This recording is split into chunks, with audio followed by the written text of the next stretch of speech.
Il Consorzio Universitario di Agrigento, guidato dal presidente Gaetano Armao, mette attorno ad un tavolo le università territoriali della Sicilia. Obiettivo iniziare a ragionare di implementare un'azione programmatica e comune. I consorzi hanno le stesse difficoltà e caratteristiche. Nel più dei casi si tratta di soci unici che devono combattere contro la regione siciliana che comunica alle università una riduzione al fondo per il contributo ordinario.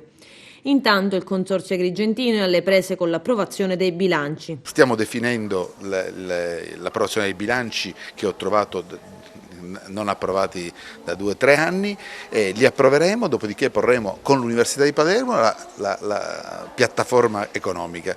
Se l'Università, come spero e credo, vorrà restare, sarà la benvenuta, se non vorrà restare bisognerà prenderne atto e fare altre scelte. E tra i corridoi si respira un'aria di desolazione. Gli iscritti sono il massimo che potevano esserci con 2 soli corsi come quelli che abbiamo trovato quando siamo arrivati, perché in primavera sono stati chiusi tutti gli altri corsi che l'università faceva, quindi a questo punto bisognerà porre all'Università di Palermo una posizione chiara, o si riaprono i rapporti, oppure se l'Università di Palermo vuole chiudere il rapporto con il Consorzio di Agrigento ne prenderemo atto e faremo altre scelte. L'Università di Palermo, da cui oggi dipende il Consorzio Agrigentino, è un opt-out, si va avanti o Agrigento si rivolgerà ad altre realtà con cui è già in contatto. Il tema che chiederemo all'Università di Palermo è chiarezza, non c'è tempo per posizioni non chiare, quindi chiarezza, velocità, idee puntuali e si parte.